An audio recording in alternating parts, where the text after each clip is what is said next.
In this presentation, I'm going to explain what is Minsk Agreement.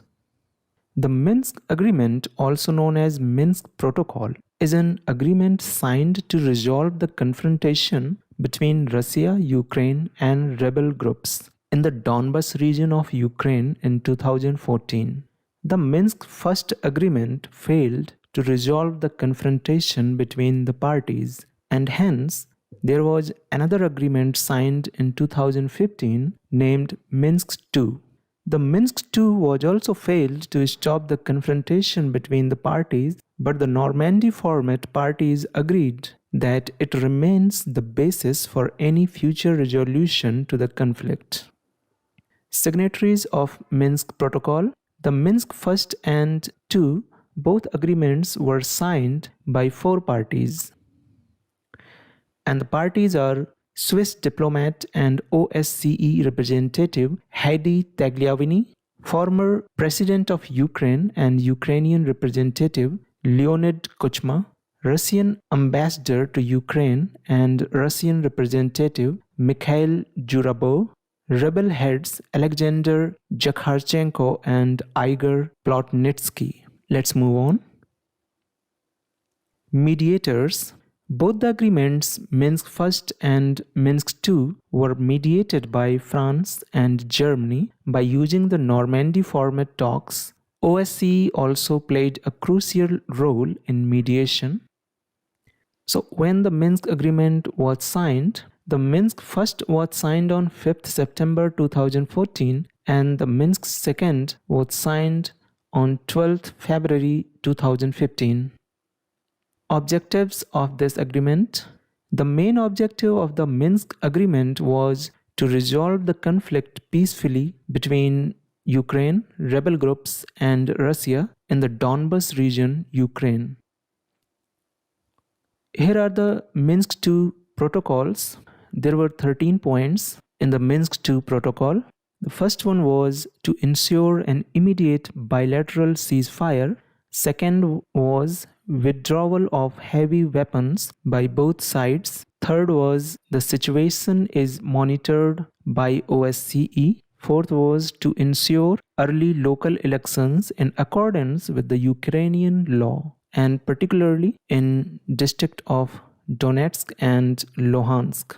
Fifth protocol was provide pardon and amnesty by enacting a law that forbids persecution and punishment of persons in relation to events. Sixth was provide release and exchange of all hostages and illegally held persons. Seventh was provide safe access, delivery, storage, and distribution of humanitarian aid to the needy. Eighth was a full restoration of social and economic connections, including social transfers such as payments of pensions. Ninth was restore control of the state border to the Ukrainian government in the whole conflict zone. 10th was pull out all the foreign armed formations, military equipment, and mercenaries from the territory of Ukraine under OSCE supervision. 11th was constitutional reform in Ukraine, the key element of which is decentralization. 12th protocol was elections in Donetsk and Lugansk in accordance with the relevant OSCE standards and monitored by OSCE ODIHR. And the last protocol was intensify the work of the trilateral contact group on the implementation of relevant aspects of the Minsk agreements. That's it for now. We will come back with a different topic. Till then, keep watching. Secretary of the National Security and Defense Council of Ukraine announced Kiev's refusal to comply with the Minsk agreements.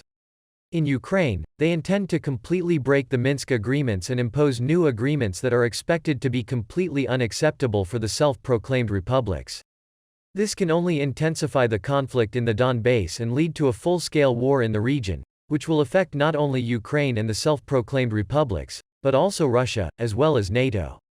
Secretary of the National Security and Defense Council of Ukraine Oleksiy Danilov said that the Minsk agreements are unacceptable for Kiev and they will not be implemented. Nevertheless, Danilov said that a new agreement should be concluded, which, more than likely, will be acceptable to Kiev, but not to the Donbas republics. If they insist on the implementation of the Minsk agreements in the form in which they are, it will be very dangerous for our country. If the public does not accept these agreements, this could lead to a very difficult internal situation, and Russia is counting on this. We cannot allow panic in the country, Danilov said in an interview with the Associated Press. According to the Secretary of the National Security and Defense Council, the key task of the new agreement will be the withdrawal of Russian troops. However, today, and Russia has repeatedly emphasized this, there is no real threat, provided that Kiev does not go for provocations. Russian troops stationed near the borders of Ukraine are intended only to protect Russian citizens. According to former German Chancellor Angela Merkel, the Minsk Agreement served to buy time to rearm Ukraine. The 2014 Minsk Agreement was an attempt to give Ukraine time, Merkel told the weekly DIT site. It also used this time to become stronger, as you can see today. Merkel, who was also leader of the Christian Democratic Union, has made few public statements since she was replaced as chancellor by Olaf Scholz's Social Democratic Party a year ago after 16 years in office. The extensive interview published by DIT sites on December 7 is a rare exception. All the more remarkable is her admission that Minsk agreement served to buy time to Ukraine's rearmament. Merkel told DIT site that, quote-unquote, it was clear to all of us that this was a frozen conflict, that the problem had not been solved, but that is precisely what gave Ukraine valuable time. Previously, the Minsk Agreement, which Merkel signed together with then French President François Hollande, Ukrainian President Petro Poroshenko, and Russian President Vladimir Putin in September 2014, had been portrayed as an effort towards peace that the Russian president had allegedly later thwarted. Now, Merkel confirms that NATO wanted war from the start but needed time to prepare militarily, as an assessment WSWS has long held. Since the dissolution of the Soviet Union in 1991, the U.S. has pursued the goal of remaining the sole world power. To this end, Washington has waged numerous criminal wars and expanded NATO into Eastern Europe. Now it also wants to integrate Ukraine, Georgia, and other former Soviet republics into NATO and subjugate Russia in order to plunder its resources and isolate China. The German government is using the Ukraine war to press its claim to become the leading European power and a majority military power. Merkel's third government, a grand coalition of the Christian Democrats and SPD, had placed this goal at the center of its program in 2013. In terms of foreign policy, it thus follows the template of the great power plans of the Kaiserreich imperial empire and the Nazi regime. Just 2 months after Merkel's third government took office, the US and Germany organized a coup in Ukraine in February 2014 that used fascist militias to help a pro-NATO regime come to power. Washington and Berlin had a problem, however. The dominant role played in the new regime by right-wing nationalists, admirers of Nazi collaborator Stepan Bandera, and fascist militias divided the country, especially in the majority Russian-speaking East, where the prospect of being ruled by Ukrainian ultranationalists was met with horror. Russia, fearing for its Black Sea Fleet base in Sebastopol, annexed Crimea with the help of referendum. Russian-backed separatists proclaimed independent republics in Donetsk and Lugansk in eastern Ukraine. The new rulers in Kiev were unable to prevent this. The Ukrainian army had fallen apart.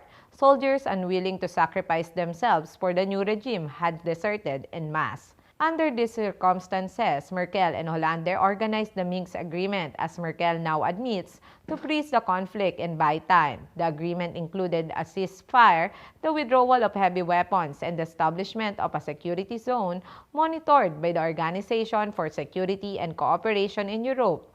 The Ukrainian government pledged to amend the constitution to allow special status for Donetsk and Lugansk and grant them greater autonomy.